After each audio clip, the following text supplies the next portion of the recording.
Your next reading is a Code of Ethics and Standard of Professional Conduct. There are 3 learning outcome statements, and the key area, a good understanding of complete code and standards. So let us just go through each LOS one by one. First LOS is describe the structure of the CFA Institute Professional Conduct Program and the process for the enforcement of code and standards. First of all, the CFA Institute Professional Conduct Program, it is governed by their bylaws and the rules of procedures for proceeding related to professional conduct. So they have made their laws to regulate the members and candidates' behavior. So the program is based on the principle of fairness of the process to you. Whenever the word member or candidates would come, I would call it as you. Members means those who are qualified chartered financial analysts, CFA designation holders, and candidates those who are pursuing the CFA designation. So members are CFAs and candidates those who are pursuing CFAs. So I will refer to both of them as you. So the program is based on the principle of fairness of the process to you guys, so that the process is fair to you, and maintaining the confidentiality of the proceedings. So whatever the proceedings are taken for enforcing professional conduct, these proceedings are kept confidential. So the structure of CFA Institute with regard to professional conduct is that the CFA Board of Governors, they have the overall responsibility for the professional conduct program, and then below them the disciplinary review committee is responsible for enforcing the code and standard. And then this professional conduct staff, that's the entity within the CF Institute that conducts inquiries related to any professional misconduct. So there are several circumstances that can prompt such an inquiry. The first one is self-disclosure. Sometimes you, being chartered financial analyst or the candidates of CFA program, you might self-disclose on your annual professional conduct statement of your involvement in any civil litigation or criminal litigation, or that maybe you are a subject of written complaint. It is possible that someone might have complained about you. So written complaints about you, your professional conduct, that may have been received by the professional conduct staff. Third, the evidence of misconduct, your misconduct, might have been received to professional conduct staff through public sources, maybe through social media, Facebook, Twitter, LinkedIn, so on and so forth. Or perhaps a report by the CFA exam proctor of a possible violation during the examination. Of course, that is specifically related to the CFA candidates. And then finally, the analysis of exam material and monitoring of social media by CFA Institute. Maybe you are just violating some copyright issues, you're violating copyright, or perhaps you might be sharing the exam contents with the fellow students. All right. So once inquiry begins as a result of any of these, the professional conduct staff, they might require you as a member or as a candidate to provide a written explanation. They might require an interview with you as a qualified CFA or as a candidate. They might interview those who complained against you. And at the same time, they will collect evidence, collect documents, records related to the investigation. So after conducting the investigation, the professional conduct staff may decide that no action is needed, no disciplinary actions are appropriate, or they might issue a cautionary letter just reprimanding the member or the candidate, or they might discipline the member or candidate to warning. So in case of disciplinary sanction is proposed, some actions to be taken against you. So such sanctions may include condemnation or suspension from CFA program, and that suspension could be for short period or for a longer period of time. So if the member or the candidate rejects the sanction, then this matter will be referred to disciplinary review panel. So you as a member or a candidate, you have two choices, either accept or reject. And in case of a rejection, the matter will be referred to a disciplinary review panel. And what could possibly the sanctions be? Condemnation by members or peers, or suspension of members from the CFA program, and you may not be able to use the CFA designation. Okay, the next learning outcome statement is very important. It lists 6 components of the code of ethics and then the 7 standards of professional conduct. So these are the 6 components of code.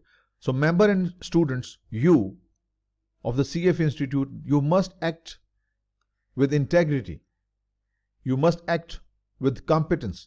You must act with diligence. You must respect clients, employers, employees, colleagues, general public, investment profession, and other participant in the global capital market. You must, as a member or as a student, uphold the integrity of the profession, and you must give priority to the interest of the clients above your personal interests. You as a member or as a candidate must exercise reasonable care. Of course, we are not expected to be angels, but we at least should use reasonable care. We should use professional judgment when conducting investment analysis, when making investment recommendations, or when taking investment actions, and when engaging in other professional activities. So we must use reasonable care. Of course, absolute care is not possible, but reasonable care is expected from us professionals. Then, practice and encourage others to practice in a professional and ethical manner. Not only you should behave professionally and ethically, you should also encourage others to behave professionally and ethically in the manner that reflects credit on yourself and your CF Institute. Normally, this specific requirement is invariably included in all the professional ethics frameworks in ACCA, or CPA, CIA, CMA. I'm the member of all these. So yes, it affects the professional work. So that's why we are expected to work with integrity. We are expected to uphold our profession. We should do some actions that reflect as a credit on ourselves and as well as our professional body. Promote integrity. Promote integrity means that we as CFAs or as students in our investment role must promote integrity and viability of global capital markets, because ultimately it will benefit us all. It will benefit the whole society. Then, maintain professional competence. And this is also one of the requirements that you will see almost in every professional accountancy code of ethics. Maintain professional competence. You need to continuously improve your professional competence. For that, we have for CA and ACCA, for CIA and CMA as well, we have CP hours which we have to earn every year to maintain our designation. Maintain professional competence so that you can serve your clients better. Strive to maintain and improve the competence so that you can deliver the best, and also encourage others to improve their competence of investment management and decision-making system. All right. Next. Now, these are the 7 standards which you need to read in detail, read, reread, and then reread. This is something that's something very important from exam point of view. So the standard of professional conduct include professionalism, integrity of capital markets, duties to clients, duty to employers, investment analysis, recommendations and actions, conflict of interest, and finally, responsibilities of CF Institute member or candidate. Okay, let's first do professionalism. Professionalism has 4 subcomponents within it. First is knowledge of law. You, as a member or as a candidate, must understand and follow all the applicable laws, rules, regulations of any government in which you are working, a certain regulatory regime, any regulatory organization, SEC, Security Exchange Board of India, Security Exchange Commission Pakistan. We have these regulators in different jurisdictions. So we must comply with the laws, rules, and regulations of regulatory authorities, governments, licensing agencies, or professional associations governing our professional activity. So in the event of conflict, you must comply with the more strict law. Let's say now there are 2 conflicting laws, A and B, on a certain subject matter, and A is relatively stricter, so follow A. That's the idea. You must comply with the more strict law, more strict rule, more strict regulation. You must not knowingly participate or assist in any violation of law, any violation of rules, or any violation of professional practice. And you must not be participating in any action that violates law or rules or regulations. And if anything of such sort is happening, you must distance from such an activity. You must dissociate yourselves from such a violation. That's very important. Next, independence and objectivity. You, and when I say you, means members and candidates, you must use reasonable care and judgment to achieve and maintain independence and objectivity. And maybe during the course of your work, you might be offered some gift, benefit, some compensation, some consideration, or you might solicit some gift, benefit, compensation, or consideration. So you must not. You must not offer, you must not accept any gift, any benefit, any compensation, any consideration that may compromise your independence and objectivity, or that may compromise someone else's independence and objectivity. So don't offer or accept, don't solicit, don't give or accept any gift, benefit, or compensation that may compromise your objectivity and independence, or that may compromise someone else's independence and objectivity. Next, misrepresentation. You must not knowingly make any misrepresentation relating to investment analysis, misrepresentation related to recommendation, misrepresentation related to any action, or misrepresentation for any other professional activity that violates the professionalism standard. Okay, then last, misconduct. You must not engage in any professional conduct that might involve dishonesty, that might involve fraud, that might involve deceit, and you must not commit any act that reflects adversely on your professional reputation, on your professional integrity, or your professional competence. All right.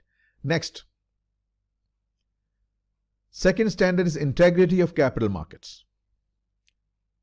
You as a member or as a candidate might be working in some organizations as a broker. Maybe you are part of a company's financial team. So you may possess some material non-public information, and this information could affect the value of an investment. So you must not act or you must not cause others to act on this information. It's insider trading, and the consequences could be extremely dangerous. Market manipulation. You must not engage in practices that distort prices. You must not engage in practices that artificially inflate trading volumes. Why? Because this could mislead the market participants. So you must not engage in such practices that might distort or inflate prices just with the intention to mislead market participants. Then, third standard, duties to client. First, the duty of loyalty, prudence, and care. You, as a member or as a candidate, have a duty of loyalty to your clients. You must act with reasonable care and exercise prudent judgment. You must act for the benefit of your client, and you have to put your client's interest before your employer's interest and your own interest. So clients of interest are supreme. They must take precedence. They must be preferred over your interest or the interest of your employer, the company for which you are working. Next, fair dealing.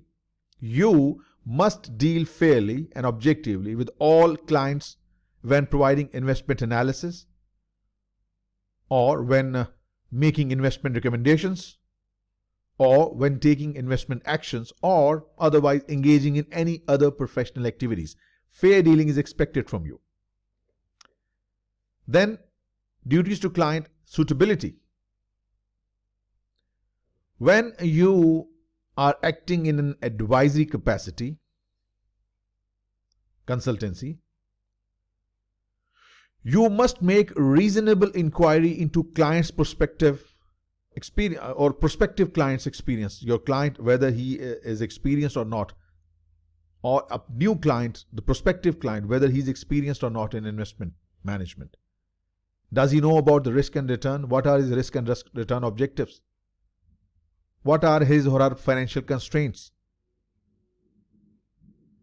So before you make any investment recommendation or you take any investment action, you must inquire about your client or future client, prospective client's experience, his or her risk and return objectives, his financial constraints before you make any financial recommendation or any investment action. And this assessment must be updated regularly. All right, within the advisory capacity, you as a member or as a candidate, you must determine that an investment is suitable to the client's financial situation, his constraints, and this recommendation is consistent with the client's written objectives, his written guidance, his written mandates, his constraints before making any investment recommendation or before taking any investment action, because you are entrusted with the client's funds, so you have to be careful not to be wild with the money, someone else's money, so you need to take care. And finally, in an advisory capacity, you must use judgment. You must judge the suitability of investment in the context of client's total portfolio. Okay, then suitability with regard to portfolio management role. So when you are responsible for managing a portfolio, and that portfolio is to be managed in accordance with specific authorization, mandate, or specific strategy or style, you must make only investments recommendations or take only investment actions that are in accordance with those stated objectives, in accordance with those constraints specified within the mandate, strategy, or style. All right. Then, duties to client, performance presentation. So when communicating investment performance information, you must make reasonable efforts to ensure that the information that you are communicating is fair, information is accurate, and the information is complete. Do not mislead your clients. Then, within duties to clients, preservation of confidentiality. You must keep information about your current clients, your past clients, your future clients. You must preserve their information. The information should only be disclosed if there is some illegal activity on the part of client or the future prospective client. Or you should disclose the information if it is required by law. Disclosure is mandated by law. Or if the client or the prospective client permits the disclosure of information. So if client permits, then you can disclose. Otherwise, you must preserve confidentiality. Unless it's illegal or required by law, or the client permits you, you must hold on to confidentiality of client information. Then the fourth standard relates to duty to employers. First, loyalty. You as a member or candidate must act for the benefit of your employer and not stifle or not put them at loss, not deprive your employer of the advantage that your employer can take of your skills, your abilities. So make sure your employer makes good use of your skills and abilities. Do not take away confidential information, disclose confidential information, or otherwise it might go against the interest of your employer.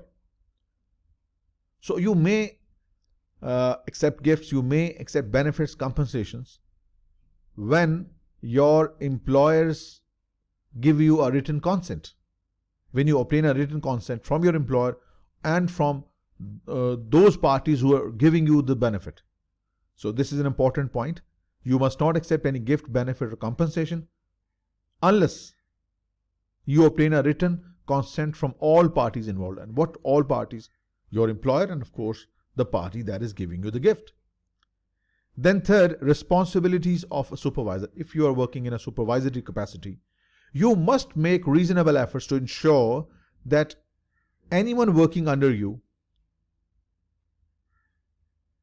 complies with the applicable laws, complies with the rules, complies with the regulations and the code and standards. So it's your responsibility as a supervisor to oversee the work of your subordinates. Next, investment analysis, recommendation and action. So you must first of all act with diligence and reasonable care. That's we already discussed. So within this sub provision we have diligence and reasonable basis. You as a member, as a candidate, you must exercise diligence, you must be independent and you must be thorough in analyzing investments and making investment recommendations and accordingly taking some investment action accordingly. You as a member and as a candidate must have a reasonable and adequate basis which is supported by your research and investigation for any investment analysis, any recommendation or action. In other words, if you're giving any investment analysis, any recommendation, or you're recommending any action, so this must be supported by some appropriate research and investigation. You just can't shoot or you just can't shoot in the darkness or build castles in the air. So you have to base your recommendation, analysis based upon some appropriate research or investigation. All right, then communication with clients and prospective clients. You as a member or as a candidate must disclose to clients or your prospective clients the basic format and general principle that you use to analyze investment, the principle and process you use to select securities, the principle and processes you use to construct portfolio. So your client needs to know that. And you must promptly disclose any changes that might affect such processes, such principles. Okay. Disclosure of significant limitations. So if you have significant limitations, some risks in the investment process, you must disclose this to your client. Disclose to clients and your prospective clients any significant limitations related to investment process, any risk associated with the investment process. Then, this is we already discussed, use reasonable judgment. You as a member or as a candidate, you are responsible to use reasonable judgment in identifying which factors are important in your investment analysis, which factors are important in recommendations or actions, and you must include such factors in your communication with clients or your prospective future clients. And this is very important. You must not present your opinion as a fact. You must distinguish between a fact and an opinion when you're presenting any investment analysis or recommendation. And then last, record retention. You must develop and maintain appropriate records to support your investment analysis, support your recommendations, your actions, or your other investment related communication with clients or the future clients. Then we have conflicts of interests. You as a member or as a candidate, you must make full and fair disclosure of all matters that could reasonably be expected to impair your independence, impair your objectivity, or it may interfere with respective duties to your clients, to your prospective clients, or to your employers. So anything that restricts you from performing your duties independently, objectively, you must disclose that. You must not hide that. Members and candidates, you must ensure that such disclosures are prominent and delivered in plain language rather than using some verbosity or trying to hide it in flowery language. Be straightforward, be prominent, and deliver it in plain language and communicate the relevant information effectively. Priority of transaction. Now, this is an important one. Conflict of interest. Investment transactions for clients and employers must be preferred, must have priority over investment transactions to which you are the beneficial owner. In other words, if there are transactions to be performed and you have similar transactions to perform, so the transactions, investment transactions relating to your clients and employers, they must be preferred, they must take priority before your transactions. You must put their interest before your own interest. And last, in order to avoid conflict of interest, you as a member, as a candidate, must disclose to your employer or to your client or your prospective client, you must disclose that you would receive any compensation or any benefit.